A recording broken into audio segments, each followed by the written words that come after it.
राज्याचे कृषी मंत्री धनंजय मुंडे यांनी मध्यरात्री अंतरवाली सराटीमध्ये जाऊन मनोज जरांगेंची भेट घेतली आणि ही भेट झाली असल्याचं जरांगे यांनी मान्य केलं असलं तरी धनंजय मुंडेंनी मात्र भेटच झाली नसल्याचं म्हटलंय। काहीही असलं तरी लोकसभा निवडणुकीत जरांगे फॅक्टरचा परिणाम पाहता धनंजय मुंडेंनी विधानसभेसाठी काही बेगमी करण्याचा प्रयत्न केलाय का, अशी देखील चर्चा रंगली आहे। जरांगे धनंजय मुंडेंच्या भेटीत दडलंय काय? आरक्षणाची चर्चा की परळीचं राजकारण? जरांगे म्हणतात भेटलो, मुंडे म्हणतात नाही। मनोज जरांगे सध्या परळीच्या दौऱ्यावर आहेत। या दौऱ्यादरम्यान ते नेहमीप्रमाणे मराठा आरक्षणावर बोलतायत। मात्र खरी चर्चा रंगली आहे ती धनंजय मुंडेंनी घेतलेल्या भेटीची। कुणालाच काही कल्पना नसताना धनंजय मुंडे यांचा ताफा मध्यरात्री अंतरवाली सराटीकडे वळला। अंतरवाली सराटीच्या सरपंचांच्या घरी धनंजय मुंडे थांबले आणि तिथेच धनंजय मुंडे आणि मनोज जरांगेंची भेट झाली। कृषी मंत्र्यांनी जर चांगलं काम करायला लागले शेतकऱ्यांचं, मला काय कौतुक कशामुळे करायचं नाही, का करू नये? आणि तुमचा प्रश्न होता की आरक्षणावर, आणि त्याच्यावर चर्चा झालीच। आल्याच्या नंतर ती कुणी आलं तरी होती, तेच नाही मला आरक्षणाशिवाय येडच नाही दुसरं। कुणी आलं की मग टिपटप असतं, त्याचं वेगळंच असतं, मग वेगळंच असतं। एकंदरीत किती वेळ चर्चा झाली पाटील?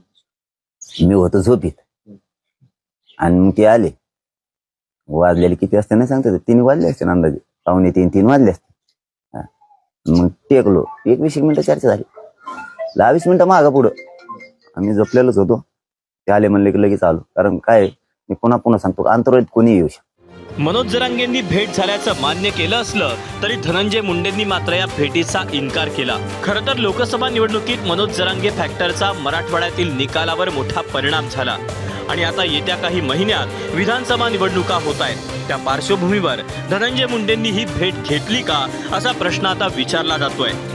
कारण मराठवाड्यात महायुतीला 8 पैकी 7 जागांवर फटका बसला। बीडमध्येही जरांगे फॅक्टरमुळे पंकजा मुंडेंचा पराभव झाला।